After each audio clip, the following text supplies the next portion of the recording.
Sales promotion या विक्रय संवर्धन इसको हिंदी में कहा जाता है। कोई भी कंपनी जब कोई प्रोडक्ट बनाती है तो उसको प्रोडक्ट को मार्केट में चलाने के लिए, मार्केट में जो उसकी मांग है, नीड है, उसको बनाए रखने के लिए उसको सेल्स प्रमोशन की आवश्यकता होती है। क्योंकि आज का युग जो है वो कंपटीशन का युग है, बहुत ज़्यादा मार्केट में प्रतिस्पर्धा है। ऐसी स्थिति में अगर कंपनी सेल्स प्रमोशन एक्टिविटीज़ पे ध्यान नहीं देगी तो उसकी सेल्स कॉम्पिटिटर्स जो हैं वो उसकी सेल्स पे कब्जा कर लेंगे और धीरे धीरे उसके प्रोडक्ट मार्केट से बाहर हो जाएंगे। तो ऐसी स्थिति में सेल्स प्रमोशन करना प्रत्येक कंपनी के लिए आवश्यक है। सेल्स प्रमोशन मार्केटिंग टर्मिनोलॉजी में दो चीजें होती हैं, विज्ञापन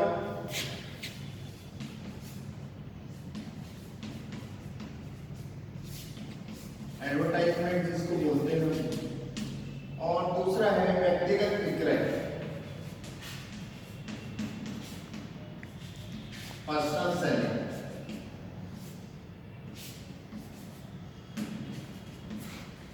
इन दोनों से जनरली हम विज्ञापन और व्यक्तिगत विक्रय को ही विक्रय संवर्धन एक्टिविटीज मान लेते हैं, लेकिन वास्तविक रूप से विज्ञापन और व्यक्तिगत विक्रय से सेल्स प्रमोशन अलग है।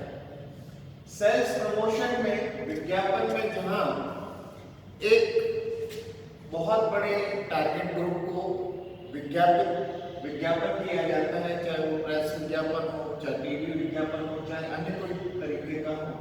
व्यक्तिगत विक्रय में ग्राहक से व्यक्तिगत संपर्क करके टारगेट ग्रुप को व्यक्तिगत रूप से कन्विंस किया जाता है किसी प्रोडक्ट के लिए और उसकी मांग को बनाए रखने के लिए प्रयास किए जाते हैं। लेकिन विक्रय संवर्धन इससे अलग एक्टिविटीज है। इसमें जो क्रियाएं हैं वो पूरक क्रियाएं कहलाती है। इसमें कई तरह की एक्टिविटीज ग्राहकों को आकर्षित करने के लिए, उनको बनाए रखने के लिए की जाती है। न केवल ग्राहकों को बल्कि जो आपके होलसेलर्स हैं, जो रिटेलर्स हैं, जो आपके फ्रेंचाइजीज हैं, उनको बनाए रखने के लिए भी, उनको मोटिवेशन देने के लिए भी इस तरह की क्रियाएं की जाती हैं और इसीलिए इनको पूरक क्रियाएं मानते हैं। ये नॉन रैंकरिंग होती है, अनुवर्ती क्रियाएं नहीं है। ये क्रियाएं लगातार जारी नहीं की रखी जाती, बल्कि कभी कभी विशेष रूप से किसी प्रोडक्ट की मांग क्रिएट करने के लिए, उसकी मांग बढ़ाने के लिए, किसी प्रोडक्ट को लॉन्च करने के लिए, नए मार्केट ढूंढने के लिए या नए मार्केट में प्रोडक्ट्स को लॉन्च करने के लिए इस तरह की क्रियाएं जनरली की जाती है। एडवर्टाइजिंग इम्पर्सनल होता है, अव्यक्तिगत होता है। प्रमोशन क्रियाएं एडवर्टाइजिंग की और व्यक्तिगत विक्रय से जो विज्ञापन किए जाते हैं या मांग क्रिएट किए जाते हैं, उनको बनाए रखने के लिए जो क्रियाएं की जाती हैं उनको विक्रय संवर्धन के अंतर्गत माना जाता है। विक्रय संवर्धन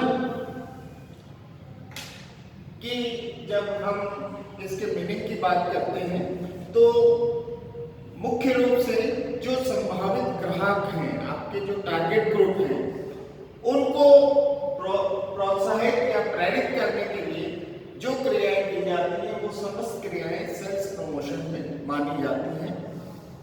इसके जो मुख्य उद्देश्य हैं या ऑब्जेक्ट्स हैं,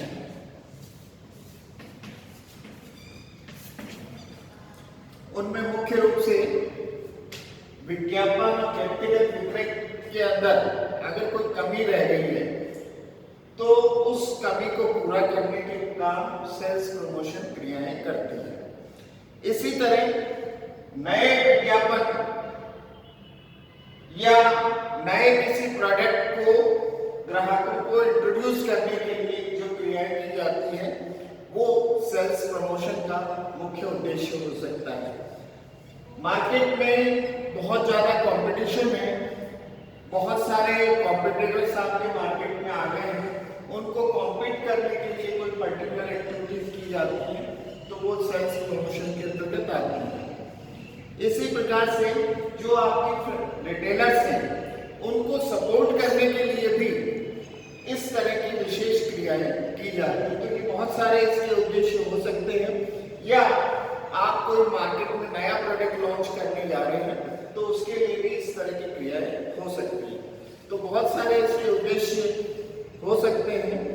इसमें सबसे पहले जो सेल्स प्रमोशन क्रियाएं हैं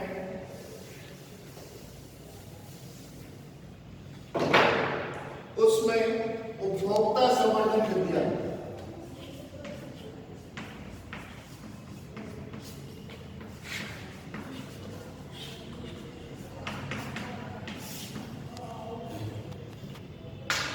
कंज्यूमर प्रमोशन इसको कहा जाता है कि कंज्यूमर प्रमोशन में क्या क्या हम सेल्स प्रमोशन के तहत क्रियाएं कर सकते हैं जिससे कि आपकी सेल्स इंक्रीज हो, मांग बनी रहे, नए प्रोडक्ट की मांग मार्केट में क्रिएट हो और आपके कॉम्पिटिटर जो कॉम्पीट कर रहे हैं आपसे उस कंपटीशन को कॉम्पीट करते हुए आप अपने प्रोडक्ट की मांग को बनाए रखें। इसमें मुख्य रूप से जो एक्टिविटीज है उसमें सबसे पहले फ्री सैंपल्स,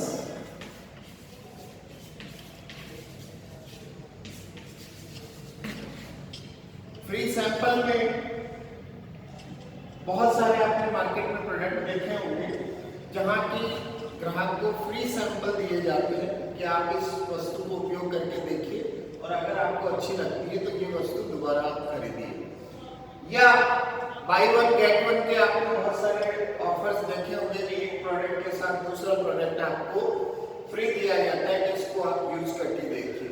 बहुत सारी कंपनियां जो नए प्रोडक्ट बनाती है उनके फ्री सैंपल्स दिए जाते हैं। जैसे शैम्पू के लिए देखा होगा आपने, बहुत सारे जो शैम्पू हैं उनके पाउचेज वो इवन न्यूज़पेपर्स के साथ आजकल ऐसा देखने में आया है कि उसके साथ एनक्लोज करके फ्री ग्राहकों को बांटे जाते हैं। दूसरा इसमें है फ्री ट्रायल ऑफर, मुफ्त परीक्षण प्रस्ताव, फ्री ट्रायल।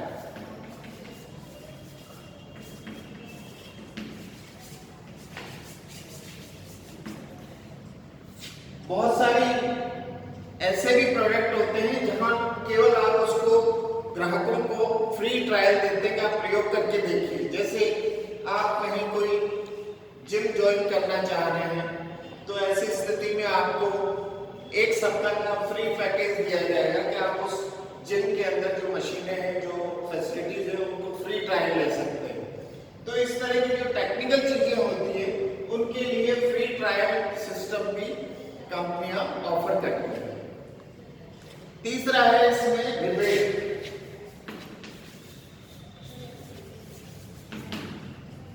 रिबेट का मतलब है पर्टिकुलर डिस्काउंट। बहुत सारी ऐसे प्रोडक्ट होते हैं जिसमें कंपनियां समय समय पर डिस्काउंट देती है कि आप अगर ज्यादा क्वांटिटी में ये माल खरीदेंगे तो हम इस पे जो एमआरपी है उस पर 10% आपको डिस्काउंट देंगे, या उसका जो मूल्य है उससे कम मूल्य हम लेंगे। तो ये भी एक तरीका सेल्स प्रमोशन का हो सकता है। इसी प्रकार से नेक्स्ट उधार या किस्तों पर विक्रय।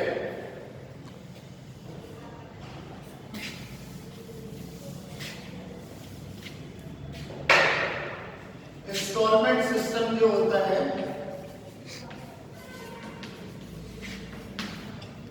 बहुत सारी कंपनियां अपने माल बेचने के लिए क्रेडिट फैसिलिटी देती है, इंस्टॉलमेंट फैसिलिटी देती है कि आप अगर ये हमारी वस्तु खरीदते हैं तो हम इंस्टॉलमेंट में आपसे पेमेंट ले लेंगे, या उधार क्रेडिट फैसिलिटी भी देती है।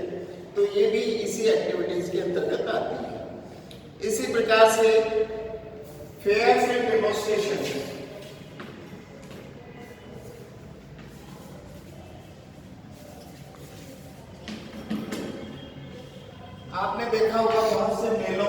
प्रदर्शनियों में फ्री डिमॉन्स्ट्रेशन दिए जाते हैं वस्तुओं के, कि आप फ्री उनका डेमो लगा रहता है, कैनोपी लगा रहता है, स्टॉल लगा रहता है, वहाँ उस वस्तु का प्रदर्शन करते हैं कार्यात्मक रूप से कि वस्तु कैसे कार्य करती है। क्योंकि बहुत सारे टेक्निकल ऐसे प्रोडक्ट होते हैं जिनको ग्राहक जब तक उनकी कार्यप्रणाली नहीं देख लेता वो उनको खरीदने के लिए प्रोत्साहित नहीं होता है।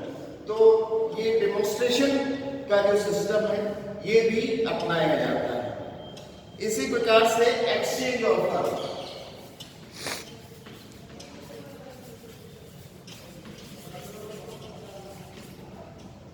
एक्सचेंज ऑफर भी ग्राहकों को विक्रय संवर्धन एक्टिविटीज के अंतर्गत दिए जाते हैं कि अगर आपको ये वस्तु पसंद नहीं आती है या ये प्रोडक्ट पसंद नहीं आता है तो आप उसको एक्सचेंज करवा सकते हैं। जो आपके पसंद का प्रोडक्ट है हम आपको वापस बदल के देंगे। तो ये भी इस तरह के ऑफर है। इसी प्रकार इसमें है festive offer.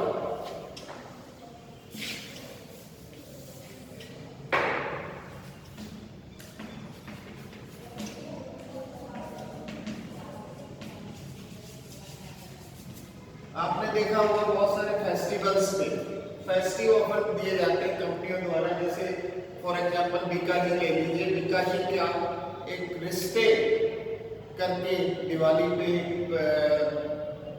Festive offer launch हुआ था जिसमें सभी तरह के जो बीकाजी के प्रोडक्ट थे वो एक ही डब्बे में बंद करके किफायती दर पे ग्राहकों को ऑफर किए गए थे। तो इस तरह की एक्टिविटीज भी की जाती है। इसी प्रकार पैट्रोनेज रिवार्ड्स या संरक्षण,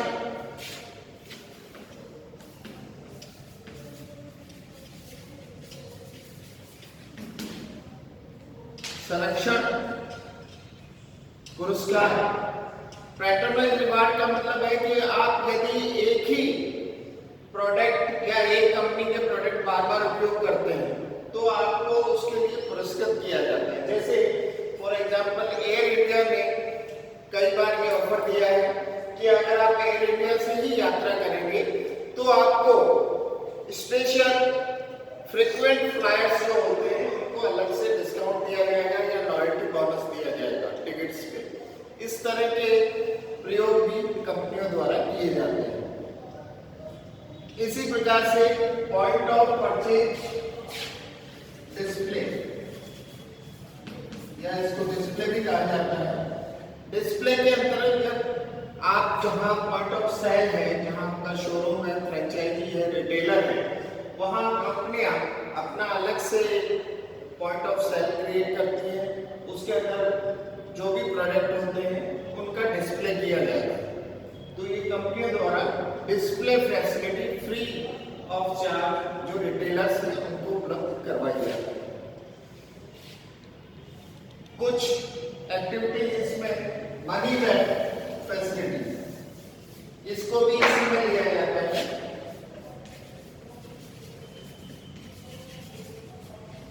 मनी बैक ऑफर्स, बहुत सारी कंपनियां कई बार ऐसे प्रस्ताव देती है कि आप ये हमारा प्रोडक्ट खरीदिए, अगर आपको पसंद नहीं आता है तो प्रयोग किया हुआ आपने प्रयोग कर लिया, लेकिन उसकी जो कीमत है उसको हम वापस आपको मनी बैक करेंगे अगर आपको पसंद नहीं आ रहा है।